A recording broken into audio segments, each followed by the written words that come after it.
A very warm good evening to Johnites joining us across the country and the world as we get closer to the Diamond Jubilee celebrations in August. It's my privilege now to host episode 4 of the Johnite Tales. And indeed, today we have a Johnite who is a Diamond Jubilarian, a name that needs no introduction, a personality under whom many of us were fortunate to learn. But before we go further, as it is customary, I would like to invite the president of the St. John's Medical College Alumni Association, Dr. Andy Robert, to welcome you all for this special episode and to introduce our guest. Hi, good evening, everyone. At the outset, first of all, congratulations to Nitin for having initiated this series and for keeping it going. I'd like to invite all of you to send in other names of Johnites that you think should be featured on this series. Having said that, it's my lovely privilege that Dr. Prem Pais, who was the dean under whom I served as faculty as well, is here today. And he has worn many hats in St. John's, as we know, and continues to do so much, and also helping the Alumni Association and inspiring so many students. Thank you so much, Dr. Prem Pais, for all that you've done for alumni, and looking forward to hearing to a lovely conversation with you, and all the best, Nitin. Right, thank you so much, Dr. Robert, for the support always. Dr. Prem Pais, it's so wonderful and a privilege to have you on this episode of the Johnite Tales. Any first thoughts and comments? Yeah, likewise. It's a privilege for me too. And, sometimes when I'm sitting here, I'm thinking, I'm a Diamond Jubilarian, 60 years almost since I joined the college, 59 to be exact, second batch. I can still remember the first day when we had a breakfast in Woodlands Hotel. But anyway, it's a lot of water down the stream, and here I am today. Happy to be with you. Fantastic. And I like it that you started off with being a Diamond Jubilarian, and as we are getting closer, the build-up is happening. What are the first memories of entering St. John's, as the second batch? What were the memories of that first day when you stepped into the college? We are pretty sure that St. John's was nowhere as how it is right now. What were your memories of those initial days? Right. So, actually, going back, it was not only that my first day in St. John's, it was one of my first days in Bangalore because I had done most all my schooling in Delhi. And here I've come to Bangalore now to come to a new city and join a new college. And when you say that St. John's was very different in those days, it certainly was. There was no St. John's.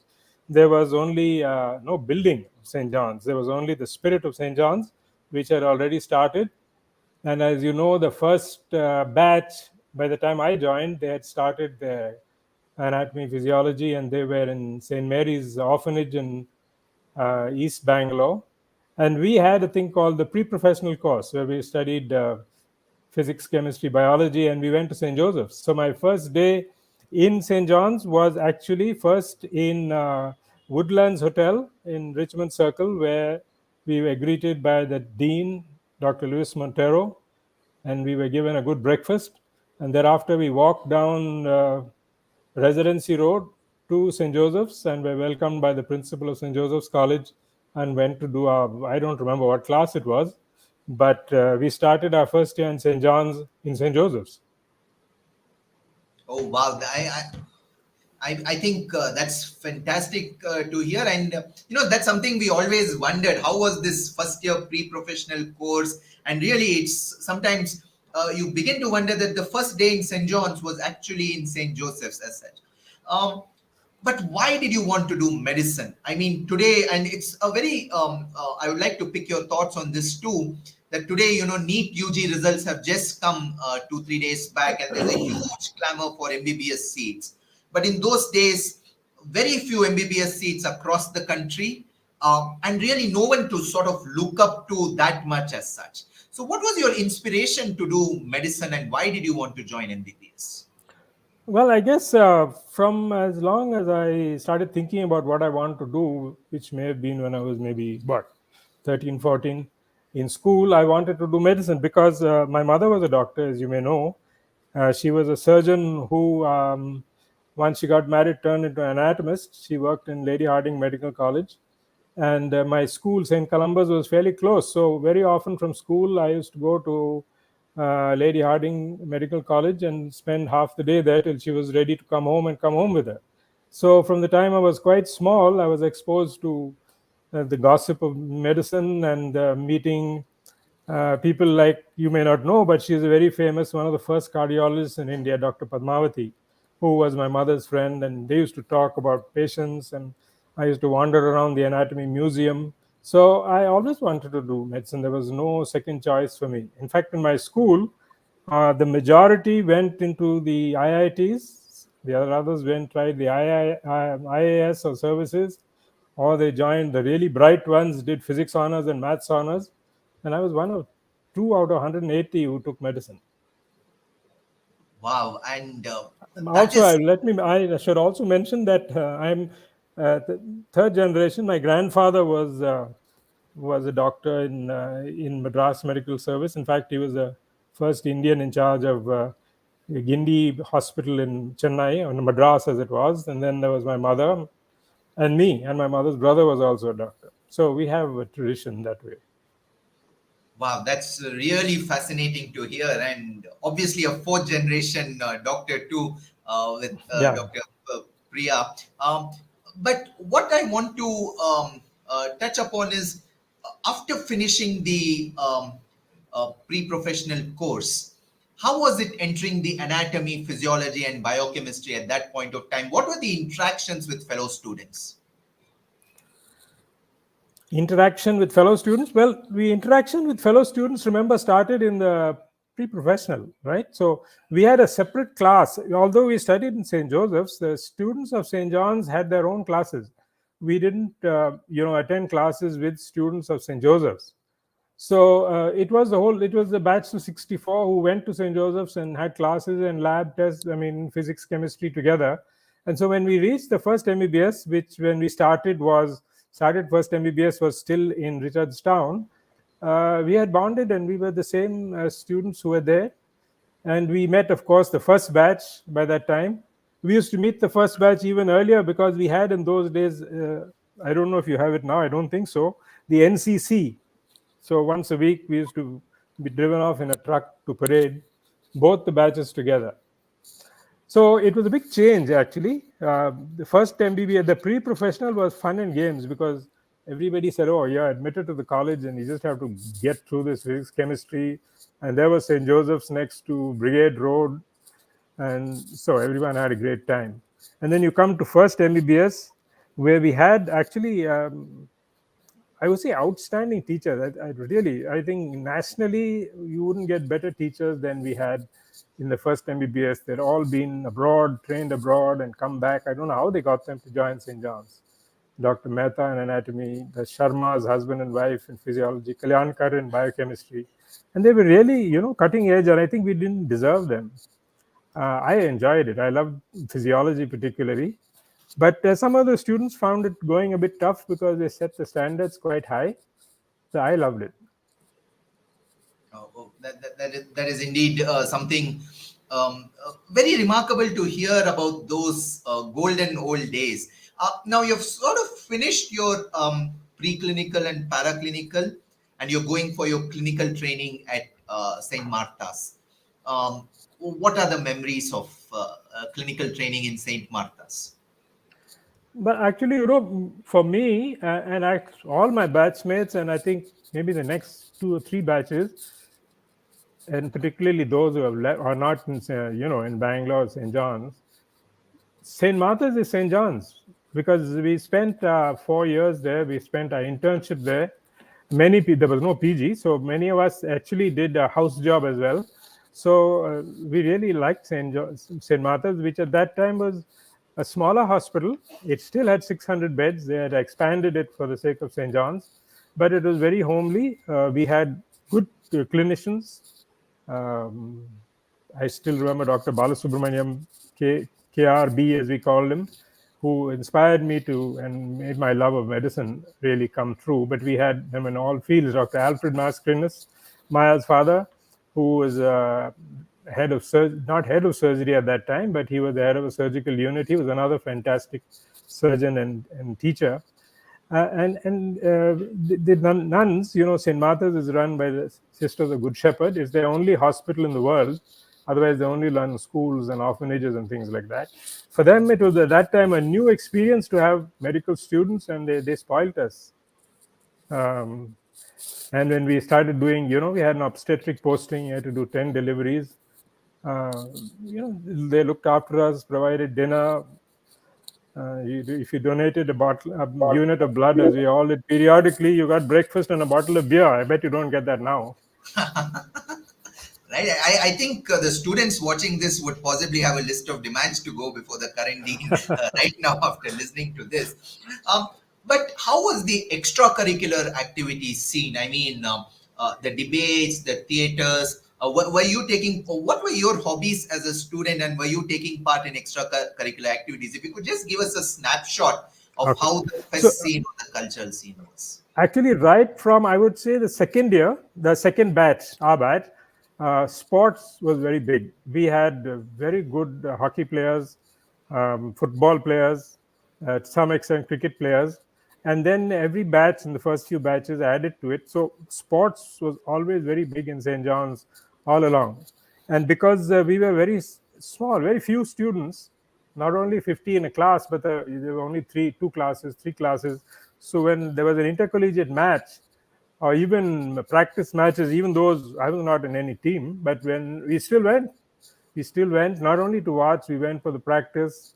And the college used to provide a bus because the matches were held in, Government Arts and Science College, Central College. We were bused there and bused back. So sports was very big. Music was big. We had a lot of music. We had good bands.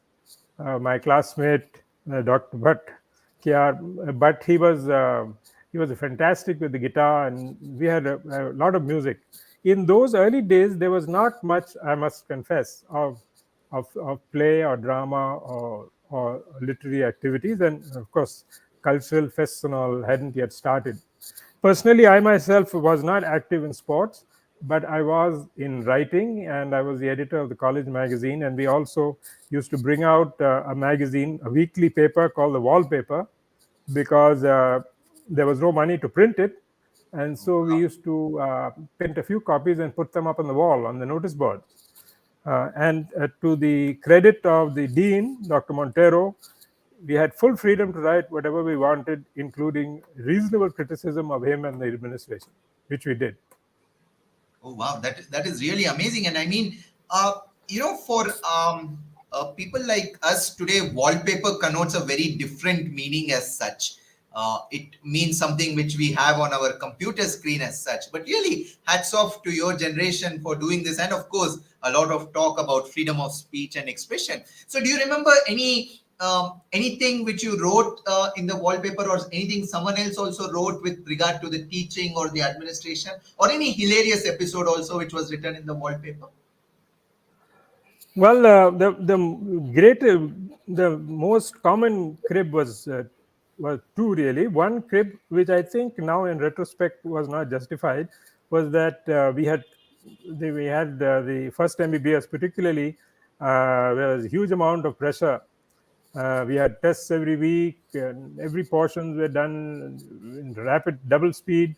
So a lot of the students found it a bit difficult, and so that was one crib. That too much pressure, too many tests, people. That was one. The second, of course, there was cribbing about the hostels. They used to live. I wasn't in the hostel, but they used to live, as you know, I'm sure you all know about it, the famous Bhoot Bangla. So they didn't crib so much about the Bhoot Bangla, but they did crib about mess food, as all generations of students do. And that was the second major crib. What was the funny episode? Well, which I can remember, which happened and which was reported, of course, in the wallpaper without naming the culprits, was that somebody in the night dismantled one of the students' cycles and assembled it on the flagpole on top of the building. And when they came next day, bicycle was on top of the flagpole, and it was quite a job to get it down. Okay, I will ask you off record as to who did it, and possibly in the Diamond Jubilee, the hunt for that person can finally be revealed as such. I mean, these are really the memorable times, I think, which stand out, and that's when batches get together and relive the good old days. And possibly, rightly, like you said, possibly every generation of Johnite is united by the crib about mess food. Um, if we move on to your clinical experience, how was your journey after you finished MBBS? And what made you take up specialization in medicine, internal medicine? Let me go back and say, yeah, why did I take up medicine? Till I actually reached almost a final year, I was very taken up by physiology and maybe pathology. But when I actually was in the ward, and I think most importantly, when I was an intern and did my posting in medicine under unit 2, it was Dr. K.R. Balasubramaniam, Dr. Dore. um they were fantastic clinicians, and I have to tell you that internship was what really made a difference to me, definitely, and I think to all students. We had no pressure, we had no PG entrance exam to study for. We had a ward of 40 beds, or maybe 20 female, 20 male medical beds, and I was the SHO, and Dr. Ravi Narayan was the intern, and the two of us had to look after all 40 patients at night. But uh, that's where I learned medicine. That's where I learned to love medicine. So that's what decided me in medicine. And from there, I went to AIMS for a year, All India Institute, a year or two, and then I went to Maulana Azad I did my MD in medicine from there. And then I went to the US for 3 years to do a residency in internal medicine, and then back to St. John's. So I want to pick up on this period where you were the SHO and you had interns from St. John's serving under you. How was it to manage patients in a post MBBS period in a hospital like St. Martha's? I ask this because we, of course, have a lot of students going for rural service over the last few decades who are post MBBS, and sometimes there's a fear as a post MBBS, can I do these things to the patient? So, what were your thought process as a post MBBS, being a SHO? Times were different, of course, but what were the challenges in clinically managing cases? Okay, you have to remember that there were two issues. One is, of course, that after 3 o'clock in the afternoon, there was just the SHO and the intern. But also remember, in general, in medicine in those days, in St. Martha's and even most hospitals in Bangalore, there were very few tests. There were no investigations. There were a lot of it was clinical. So the good thing, if you want to call it, the positives were, firstly, patients and relations were extremely grateful. They were happy to be treated by us, and we were there as an intern and SHO were there day and night. You did night rounds, you were there and came early in the morning. So you almost became the old ladies knitted socks for you, and they gave you a bar of chocolate when you went in the evening, that kind of thing. So what was the support? So one is that you did not feel afraid of doing something, of taking an action. The second was that although the consultants were not present, they were always available on the phone. So anytime the day and night, 2 a.m., 3 a.m., they always encouraged us, never hesitated to call them. In most cases, they would tell us what to do on the phone. But one of them, Dr. G.N. Reddy, you may have heard of him. G.N. Reddy used to turn up at any time. If you ring and say, sir, no need to come, just tell me, no, I will be there. In 15 minutes, he used to be there dressed in a 3-piece suit, even at 3 o'clock in the morning. So that we used to say he probably goes to bed in a suit. So we had independence, we managed cases on our own, but we had backup. So I think that is perhaps a difference for the rural service people, because they may not be able to pick up a phone and get a backup immediately of a senior consultant. I'm not sure, but I'm sure in some places that may not be the case. Yeah, I mean, the legend of Dr. G.N. Reddy in a suit is something that we sort of hear from a lot of your contemporaries. And of course, things have changed even for those who are doing rural service. We started a WhatsApp Yes, for Yes. all of them to post And in now their we have online and online and aids, all etc. Yes. things are possibly better in terms of Yeah. access. We all want to hear how was the medicine department and how really has it evolved. Uh, Being a PG alumni of the medicine department, and you ask all of us, we would say that the medicine department is possibly one of the best departments ever to function as a PG. Immense caseload, such wonderful teachers. But how was it for to be working as a faculty in the initial years? I even believe that the medicine department was taking care of the ICU. So, if you could describe a few experiences in the initial years of working as a faculty. Yeah, well, when I think back, although the numbers are huge, much bigger now in the department, and of course, there are now PGs, which they never had in the first couple of decades. Um, there's no major change in the medicine department. At least I'm talking about till 2013 when I left, but I feel I still meet so many of my friends in the medicine department, and I think it's still the same. The same ethos is there, the same, I think, commitment to patient care, the same, which later on the PGs came, the PGs taking care of the patients and feeling that they are harassed a bit by the consultants. But I think that's what is the making in the end of the PG within limits. So when we started, there was Dr. K.K. Nayak, who was from the Armed Forces Medical Services from Pune, AFMC Pune, who came and joined St. John's as the first head of the department. And he brought his army discipline with him. We had to be always in long sleeve shirts, shoes, had to be there right on time. When you entered the ward, you had to ask permission of the head of the nurse. She said, when he came for rounds, he used to ask nursing officer, "May I enter the ward?"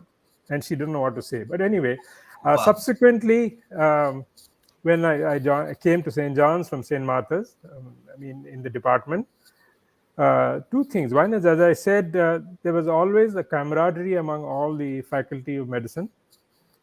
Uh, Although internship has changed and interns now in most colleges really do very little medicine, very little learning of clinical medicine, I think St. John's remains an exception.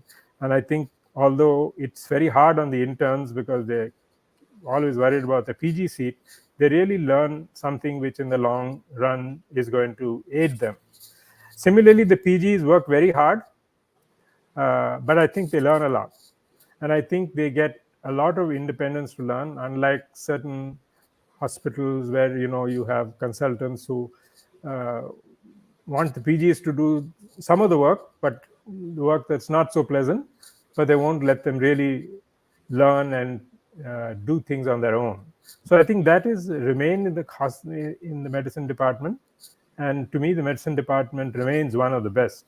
I would not get into problem with other departments saying the best, but it remains as one of the best. No, absolutely. And even for those of us who have gone on and to do sub-specialization as such, the training which we have received in the medicine department is something that holds us in good stead in multiple different aspects. But any particular challenging case that you remember, or any sort of, we always talk of that rare, strange case where we beat our heads multiple times. And of course, like you said, those times, the not many investigations or newer modalities available. Any recollections of any such case?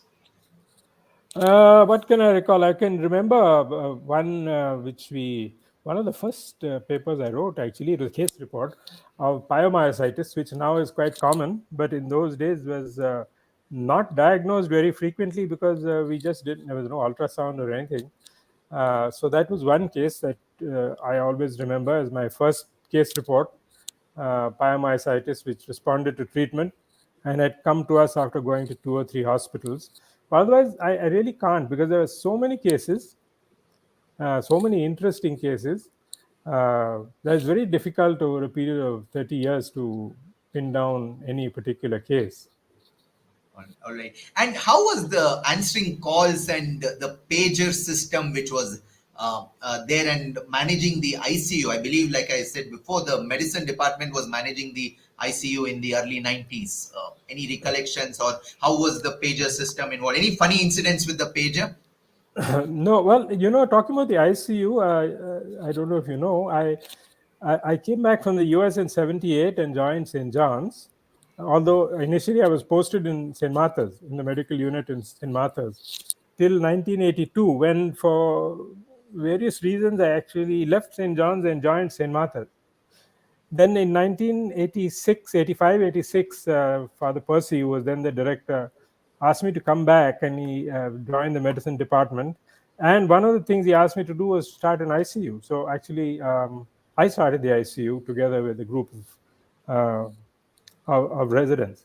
So the ICU was set up in the third floor wing, and where it was for many years. It had actually we set it up as a full time. That means we had full time residents in the in the ICU at all times, 24 hours. So unlike some of the other hospitals where only nurses were there and you had to summon the resident, that didn't happen. In St. John's, there were residents there 24 hours in the ICU. Of course, in the beginning, there was no ICU consultant, but very shortly we got lecturer level people who were appointed to be in the ICU in shifts. So we had lecturer level post MDP people in the ICU even in the night. In the early years, there were no pagers, so the good old telephone was there, which we used. In the ICU, women treated everything, including some trauma which needed monitoring. um, coronary care, medical ICU were all together. And subsequently, when cardiology department started as a separate specialty, the CCU split off. Most of the cases we used to get, not most, but a large number of cases in the medical ICU used to be organophosphorus insecticide poisoning. I don't know how many they get now, but we used to get like 1 or 2 every day. Also, the number of ICUs in the city were very few, so I guess we used to get them not only from Bangalore but from all over the place. And we tried some interesting treatments. We tried plasma and fresh frozen plasma infusion because it was said that it may improve organophosphorus poisoning, which it did to some extent, and we published a paper on that too. So that was a good time, and subsequently it increased, and we got, I think, one of the turning points, if I can name a name, was when Dr. Sampath joined us. You remember Sampath? Yes, Who yes. really joined full time in ICU, and he really took it to another level. He went to Australia and got trained and came back. And once he was there, I had left by that time, and I had become the dean. We started the DM course in critical care medicine. So it's a journey from leaving St. Martha's and coming there, and then having a DM in critical care.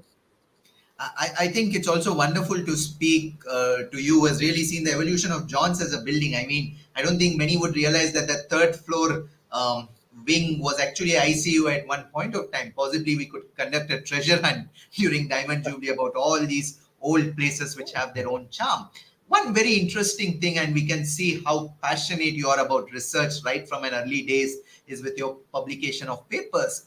Now, how did that interest for research and paper publication come about? We were, of course, honored to have you as one of the speakers during the recent session we had as part of the academic activities of the Diamond Jubilee. But research was not something that was given a lot of focus in Indian medical schools in the early 90s.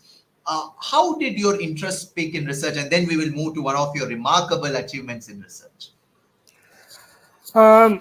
Actually, I published a couple of papers. One was some case reports, and the other interesting thing that I did publish was that I told you once we set up this CCU, we were one of the few centers in India that started giving streptokinase thrombolysis. So there was an early publication in the Indian Heart Journal of 5 or 6 hospitals joined together to publish the experience on streptokinase. So that was the second publication. But I wouldn't say that I was really focusing on research at all until the Silver Jubilee in 1988, when Salim Yusuf came down, and I showed him around and said, "This is CCU." And I remember computers had just come to St. John's, and proudly I showed him, we have a computer. But then he asked me, "Well, very nice, but why don't you do research?" and you all do research. See, you've got so many patients in the CCU. So he really encouraged me to get into it. He said, do a small project, just take cases. Nobody knows why Indians get heart attack more than others. So take some patients who have a heart attack and basically do a case control study. And I said, well, okay, it needs a few funds. He said, no problem. He was then in the NIH, which means he was an employee of the US government. And in the US, if you give a talk or a lecture, you get paid. So he said, I'm not allowed to accept honoraria, but all the honoraria I get, I'll send to you. So he used to send a little bit of money, and we were able to hire a research person, Savita, who helped us. The nurses in the CCU were very cooperative, and that's how we published this paper called the Case Control Study of what are the risk factors for Indians to get myocardial infarction, and published it in the Lancet. And from this 600 case study, developed their next big study, which Salim developed, and we ran in India, called Interheart. From 600, it went to 25,000, and that sort of established the risk factors for MI.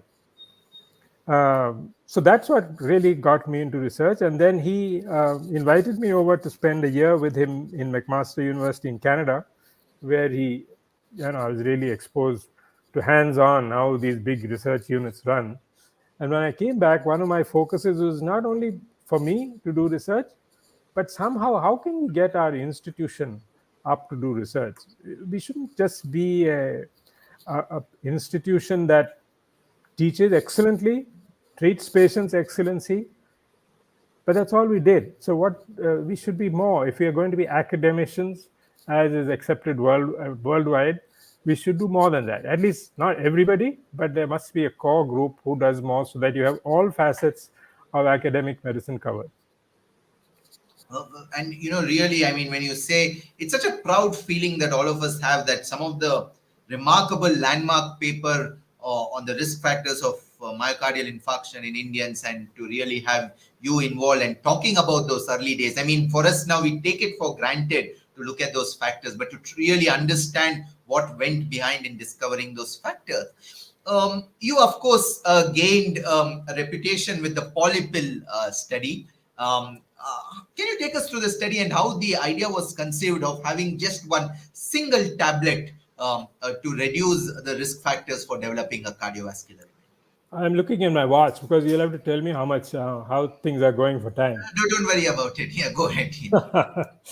So, by about early 2000s, it was known that for medicines, if people who have had a heart attack take a beta blocker, aspirin, and a statin, three medicines in fact, their chance of getting a second myocardial infarction can be reduced by almost 70%.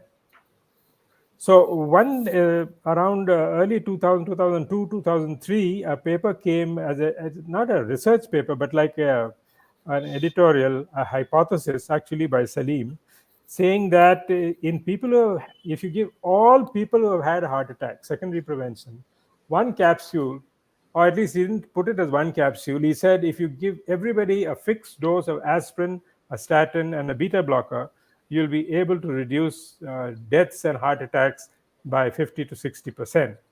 So that was his idea, his hypothesis.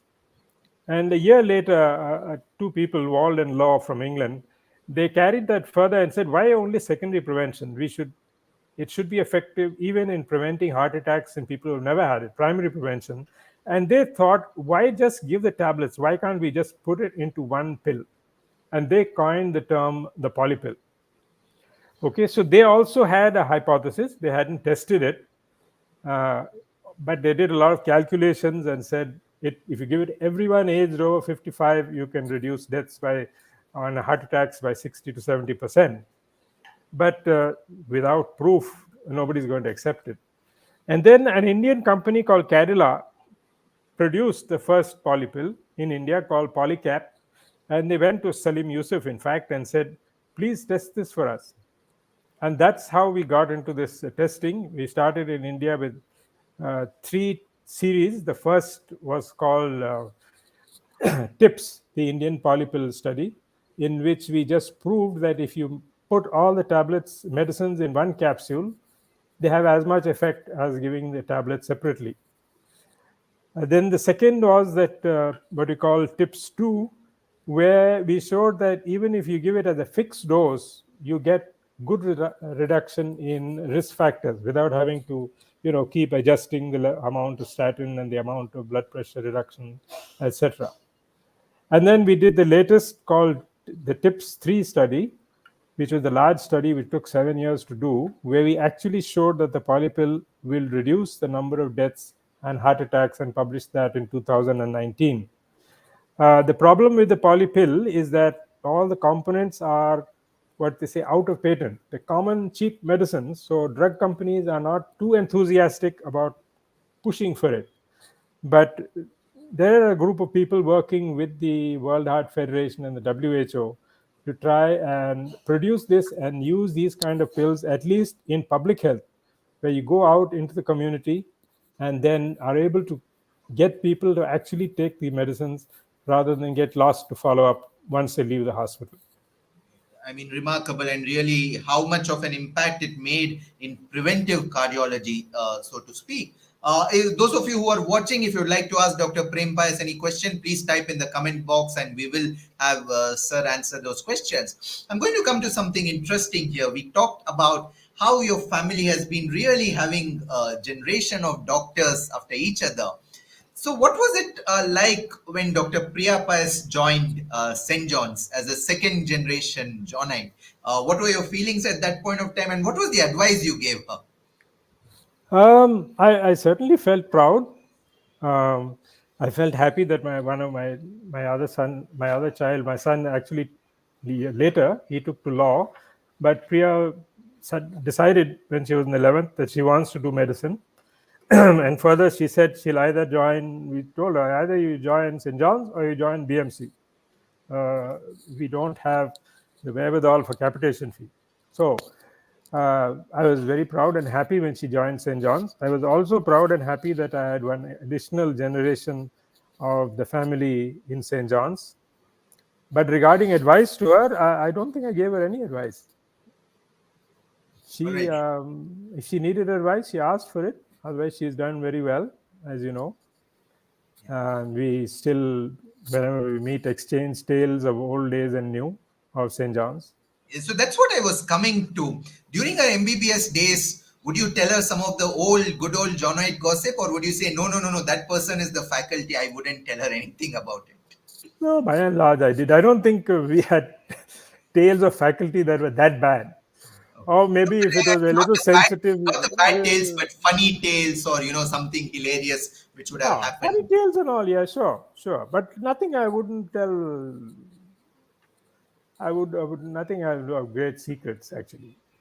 All right. So we come to, I mean, for most of us, you have been the dean, and we were students, and we were there. I mean, you had interviewed us before we took the MBBS seat. How was it when you were first appointed as dean? What were the emotions? And I mean, to be the dean in a medical college where you have studied, what were the emotions that were going through, and what were the challenges that you faced in those initial years? Well, I think the overwhelming feeling was, again, I have to say, pride of being the dean of the same college, my own college. So that was a great feeling of achievement. That's what I had wanted towards the second half of my career, and I was happy that I got it. And I was dean for about 9 odd years. And what was my experience during that time? I really enjoyed. What was my focus? I actually had certain ideas in mind. One was that I wanted to concentrate more on faculty development and research development. The deans before me, Dr. Mary Olapalli, unfortunately, my good friend who has passed away, she was very much a student person. She was very friendly with the students. She was a totally different person. I don't know if many of you may not remember her, but I'm sure many others do. I was a little different, and therefore I thought I'm going to focus more on development of staff, because in the end, students do well or not so well to a large extent depending on the faculty. So I focused on faculty development. I did start a system where there was always a confidential report. We changed it a bit so that each faculty had to write what they've done in the last year and what they expect to do in the next 1 year. And I did have a one-on-one with every single staff member every year with that, and encourage them, ask them what the challenges were, etc. The second I wanted to focus was on getting faculty members to realize the importance of research. Now, those were the days initially where ICMR, I mean the MCI, not ICMR, MCI really didn't bother too much about research and publications. So neither did most colleges. So we did I introduce think it. We encouraged our staff having to some do technical it. And I can't say we were totally successful at all. It was a bit of patchy, but we did manage to get some people to do it. But I think the greatest achievement that we did was not directly in St. John's, but in the setting up of the research center, in which I, Anura, and Dr. Salim Yusuf took a part in setting it up. Those are the major issues. Now, as dean in the day-to-day running, I must say that I had very good vice deans, and I don't recall any major serious problem with students actually in the whole 9 years. A lot of the problems you see as the deans in the day-to-day functioning is actually interpersonal relationships, and to a large extent, with different levels of faculty, juniors feeling that the seniors are holding them down, and the seniors feeling the juniors are not treating me with enough respect. But so a large part of it, of your work, was actually sitting and listening to people. So that's one of the advice I give to, not to deans, but to anyone who's heading, whether you're heading a unit or heading a department, that is very important to listen to people. Often people, you don't realize, don't always want a solution. Yeah, a lot of them just want to be heard and talked to reasonably, because they keep feeling they're not being heard. The second sort of rule I made for myself is that if anyone comes to ask for something, anything, my default response should be yes. And if the answer is not going to be yes, I should have a definite reason for saying no, and be able to justify to that person why I am saying no. So I think those are the sort of philosophies that I tried to carry through during those 9 years. And of course, it culminated to my great happiness in the Golden Jubilee, which was in August of 2013. And I was stepped down in December of 2013. So I was happy to be an active part in Golden Jubilee. Wow. And really great leadership lessons out there. I think one of the most important, profound statements you made is that it's very important to be a good listener when you're at the top of an organization or unit. No one possibly expects solutions, but to just listen and be there. Fantastic. I like the fact that you said you had a philosophy to say yes, because when we came to you to ask to restart Autumn Muse, you said yes. So we were happy that you had that philosophy. And we are also happy, speaking for batches above and below me, that your 9 years under which we were spent a majority of the years, we did not give you that much trouble. Yeah. So to speak. I heard some very interesting story. In fact, I had taken a viva of you during Teachers' Day celebration in 2012, and you said you bunked a class to go play bridge. So when did that happen, and what was that situation when you had to bunk a class to go play bridge? Well, actually, that goes back to our classes in St. Martha's. As you know, we had all our clinical years in St. Martha's, and we had, I don't know if any of you know St. Martha's, but there is they built a separate building with a temporary roof and etc., which had three rooms: one large room, which was a lecture hall, and two smaller rooms. One was the men's common room, and one was the ladies' common room, just next to each other. And for some reason, there was a group of us who got very much into bridge. And I don't know if any of you play bridge, but it's a bit of an addicting game. So during some lectures, which we knew were going to be rather boring, it was very easy to slip out into the next room and continue with the bridge or play another rubber or two. So I'm sad to say that it didn't happen once, it happened more than once. All right. So possibly the secret to becoming the dean is also to learn how to play good bridge and have the art of managing it. But on a more serious note, uh, how have you seen the evolution of medical education? And these days, we do see a lot of juniors being stressed out by the fact that they have to get a PG seat. You, of course, have next, which may come in very shortly with regard to the entrance exams. But where do you see medical education going, and what would be your sort of 3 points or 3 wishes to see how students in medical colleges should get trained? Okay. So, with let me start with the perspective of St. John's. Okay, all the years I was in St. John's, from the time I was a student till I left in 2013, the number of students remained more or less the same. We were 50 initially, and it became 60. Right. So, so that was one. I think that maybe I'm wrong, because I haven't been actively teaching in St. John's after the numbers have gone up. But to all of us, we felt that we knew each other, we knew the teachers knew us. And then the question of increasing the seats came, and I must say I definitely agree. At this day and age, 50 and 60 students was really a waste of resources, clinical material, faculty time. So we needed to increase the number. The question was to how much, and there was a little bit of what shall I say, is tension between my opinion and that of the director at that time. Um, so I wanted to go for 100, but I think after that, for whatever reason, maybe they're right, these things happen, they went to 150. So you will have to tell me, or at least those in St. John's will have to tell me, how things have changed with a greater number. So the first thing in medical education I have is, uh, I think there should be an ideal number of students to a particular in a particular college, in a particular class, to be able to really get adequate attention from the teachers, adequate clinical teaching, adequate internship teaching, and especially adequate hands-on postgraduate teaching. If you have the same number of surgical cases and your number of PGs goes up from 3 a year to 9 a year, uh, what do they operate? Because the number of surgical cases hasn't gone up.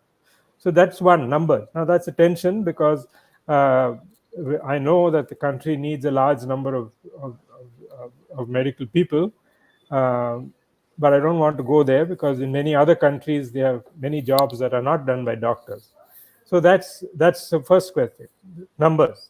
The second issue is this issue of the stress which the students undergo when they are trying to get a PG seat. I don't know how that can be overcome either, because initially, when I did my PG, I joined Delhi University. You could go anywhere in the country. They just took your MBBS marks. But then it was claimed, and I think perhaps rightly, that at times that system merit wasn't always the considered as much as it should. So the question of entrance exams came, and entrance exams have taken over everything, all our educational systems, whether in medicine or elsewhere. And I'm doubtful whether being able to answer an MCQ and get maximum marks really translates into your skill as a surgeon, or your empathy as a physician, or your research capabilities. But I don't know how you can do. One of the things that we've always brought up in the meetings um, of the medical council, in between, they allowed some principals of medical colleges to be in the MCI, and I was one of those at that time. Everyone said how internship is being wasted and ruined. So actually, at that time, that was in 2013, even after I retired, I was on this committee. We were talking about removing the pressure of a PG entrance exam at the end of internship, so that the whole of internship wasn't wasted. And that is how in 2014 this thing of an exit exam was first suggested, but it's taken about 9 years. I'm not sure how it's going to work out. But the idea was, when it was then mooted, that the final MBBS exam is done by each university, whereas the national exit test would have a standardized exam all over the country. And then when you start your internship, you already know whether you're getting a PG seat or not. I'm sure there are going to be a lot of hitches in this and problems, but the idea was that now you're free in your internship to really learn medicine as it should. I also saw in today's paper that they are again changing the curriculum for medical students, and from what I read, it seems to be pretty positive. They are going to give the students in charge of a family, they say, right from day one, and they expect them to be like primary medical caregivers to this family all along. And if that works out, I think that would really be fantastic. So I think, despite all the ups and downs, medical education in principle is evolving correctly. The one big problem that I find in medical education today is the fees. If you think about it, by the time a student has done his MBBS or her MBBS, an MD or MS, and then they go for super speciality, they've spent such a huge amount of money. Uh, Even in a college like St. John's, which has not got huge amount of thing, that the moment they finish, they're focused entirely on how do I get my money back, because many of them have taken loans. So how does that impact uh, people who want to do work in villages, etc.? They can't, because they have to pay back their bank loan. So I think these are some of the issues for which there's no immediate answers, but the things we need to consider. In that regard, I think somehow CMC seems to have found some sort of balance. Um, I'm not sure how they manage it. There are some ways, but we haven't been able to manage it. If you have any questions or comments, please do post them. Dr. Jittu Korean says, so nice to hear you. I still remember the chai and samosa at the Dean's room, and very nostalgic to hear. So, Yeah. Well, Jitu, Meenakshi, and all I was their mentor. So once a month, I was the dean at that time. They used to come into my room, and we used to have chai and samosas and generally chat, find out how things were. And I'm glad to know that each one of them has actually been doing very well. I don't think that was because I was their mentor. It just so happened. right, as modest as ever. So, right, I'm going to ask you some Viva questions, rapid fire as such.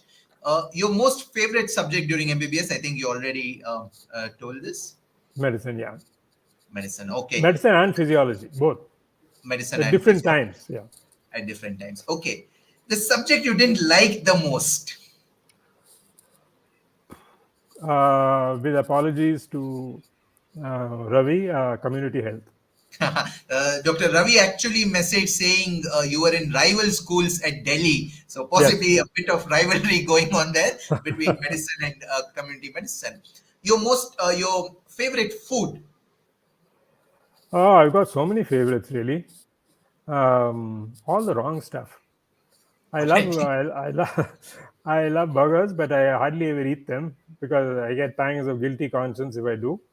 Otherwise, I love the dosa and that kind of stuff. In Good fact, steak. Dr. Salim Yusuf in the previous episode said that the best food was the food he ate at your house. That's the thing. Your favorite book, apart from, of course, Harrison's and the academic books, but the favorite book or some book that has created a lot of inspiration for you? Yeah, I read a lot actually, and not medicine, other stuff. That's my hobby.